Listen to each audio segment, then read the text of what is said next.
We have got to talk about Martin Scorsese and the incredible amount of shade that he has been throwing towards comic book movies. Of course he's wrong, but is it possible that he's a little bit right as well? Well, we're breaking it all down here. It's like the news, but for nerds.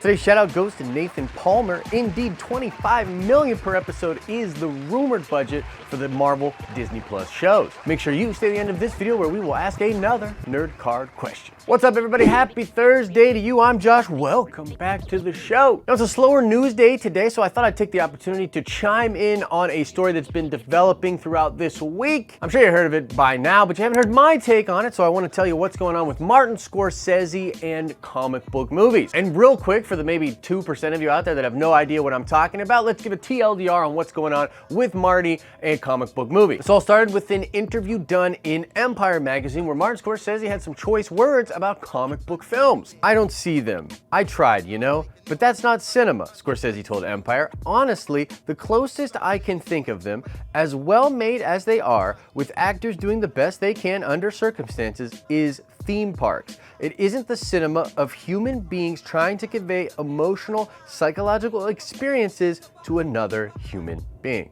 Dude, what? And this, of course, made a lot of waves with a lot of different people chiming in online, but then Scorsese doubled down on those statements, saying this: the value of a film that's like a theme park, for example, the Marvel-type pictures where the theaters become amusement parks, that's a different experience. As I was saying earlier, it's not cinema. It's something else. Whether you go for that or not, it is something else, and we shouldn't be invaded by it. And so that's a big issue, and we need the theater owners to step up for that, to allow theaters to show films that are narrative films. Dude, what?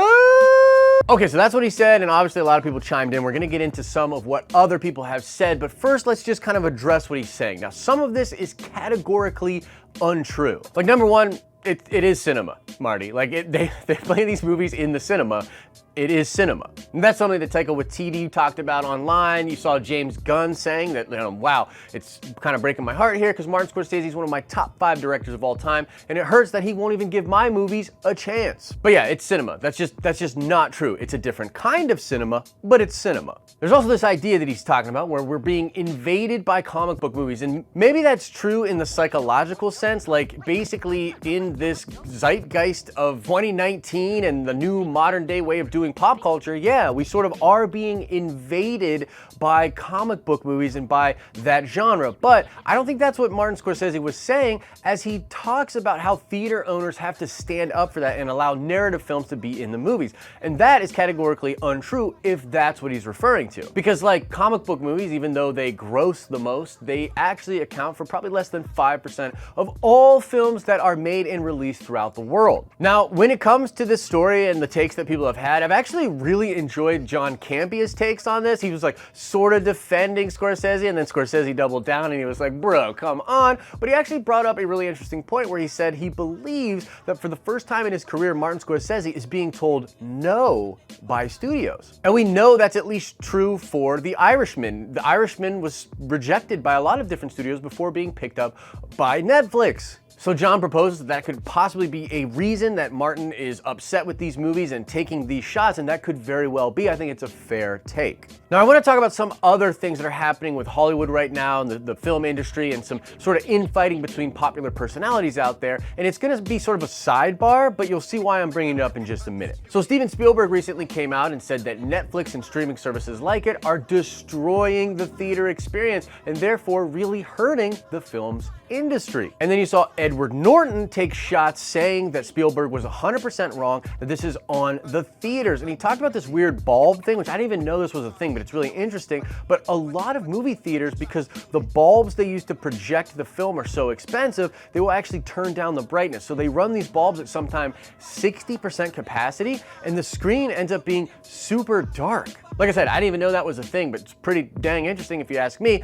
And I think it's cool to bring up these points because all of these different things and all the different things that people are talking about actually all circle around what the actual issue is. And this is a little bit of opinion here, but what I believe the actual issue is, the crux of the real problem, what everyone's actually frustrated by, if they are indeed frustrated by it, is that we are facing the most extreme and rapid shift in media ever. This is like Video Killed the Radio Star, but like at 1,000,000 miles per hour, happening every hour. Things are changing so fast that it's actually hard to keep up. Netflix, which Steven Spielberg believes is literally a big reason why the theater experience is being hurt, might actually literally collapse in the next couple of years because they're losing a lot of value as a company as companies pull their IP off of Netflix and start their own proprietary streaming services like Disney Plus and, the Warner Brothers thing, Amazon Prime. We have entered the streaming wars,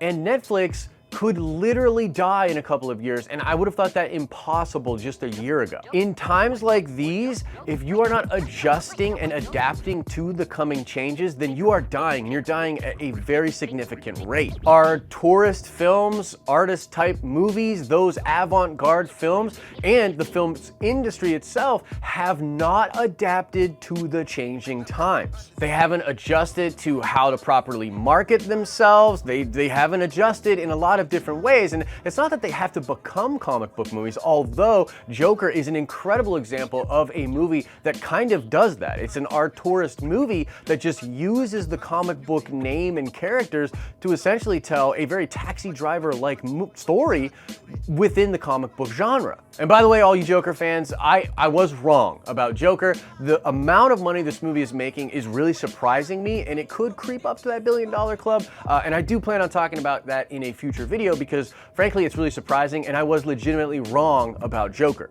Hate telling the internet I was wrong. Basically, this is the way I see it. Hollywood is full of old rich people doing old rich people things. The cost on most things in the film industry is going up, but it's not necessarily actually going up. It's inflated by really old ways of doing things, particularly when it comes to marketing. They are marketing completely wrong, wasting a ton of money on marketing in dumb old ways. This includes billboards, print, TV ads, rolling trailers in front of other movies. Like, nobody's doing really interesting stuff when it comes to online. Nobody's doing interesting stuff when it comes to social media. I mean, Deadpool 1 and Deadpool 2 did, and yet we really haven't seen studios adapt that at all. And this happens with production as well. Like, the different ways of producing movies and shooting movies is just way inflated because it's all old school stuff that hasn't adapted to the times. Like, have you seen what people are doing on YouTube? Have you seen what young new filmmakers are doing in the digital space these days for no budget whatsoever? Like, when Warner Brothers fixed Henry Cavill's mustache in Justice League,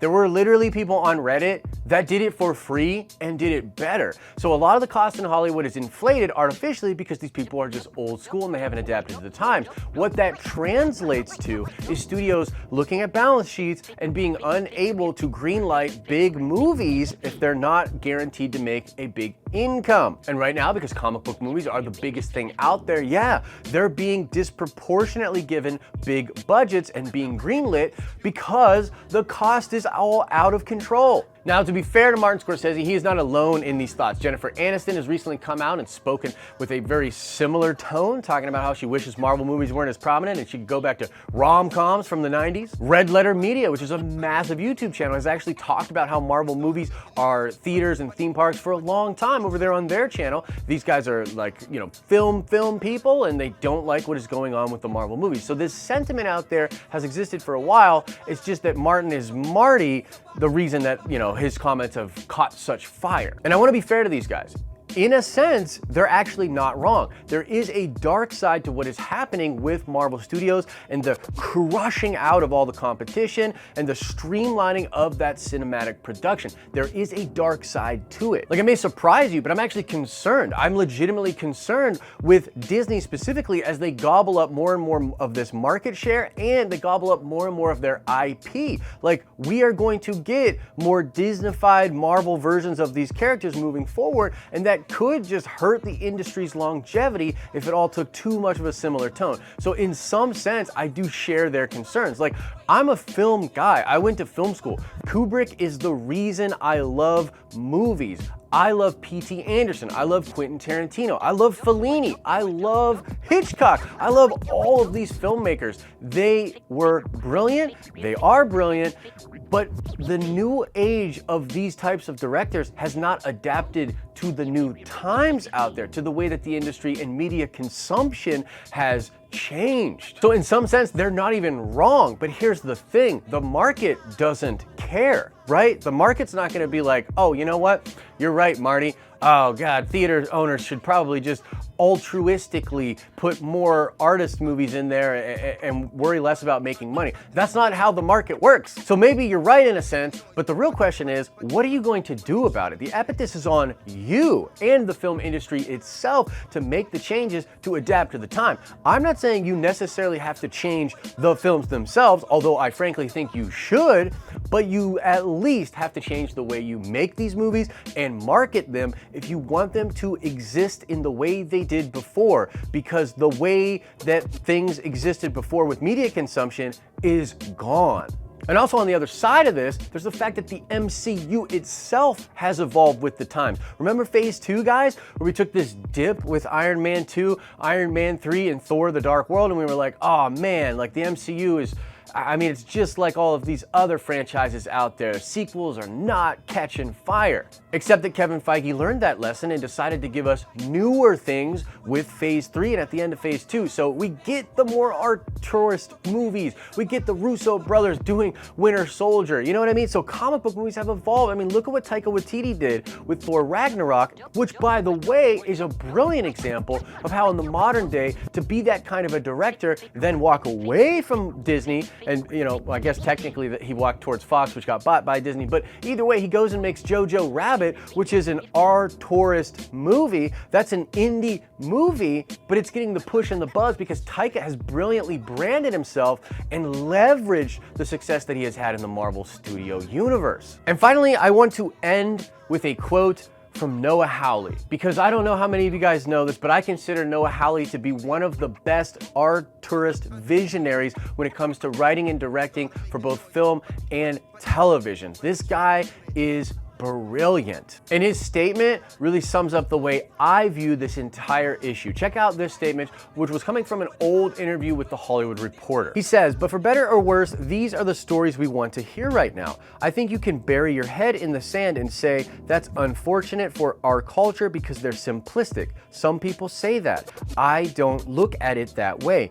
I think they are morality tales on a larger scale, and it's better to be a part of the conversation than pretend the conversation isn't happening." And that perfectly sums up how I feel about it. Like, Noah Hawley is a visionary. He is an artist, a true artist, and a brilliant artist, somebody that I'm very fond of. And this guy says, look, man, you could bury your head in the sand, but this is it right now. This is the Greek pantheon. This is what people are doing right now, how people are consuming. You can pretend it isn't happening. You can rail against it like Martin Scorsese, or you can try to join in on the conversation and make your own version of it. Try to bring the things you love to this genre, which, by the way, is kind of what Martin Scorsese did with Joker, because a lot of people have talked about this, but Martin brought Joker to the studio. He helped Todd Phillips pitch that film, and he was originally going to be a producer on it, but he helped Todd Phillips pitch that film to Warner Brothers. So there you have it, guys. That's the news out there. That's what Martin Scorsese is talking about. That's my personal take on what the real problem is and where everybody is at with this. I am very curious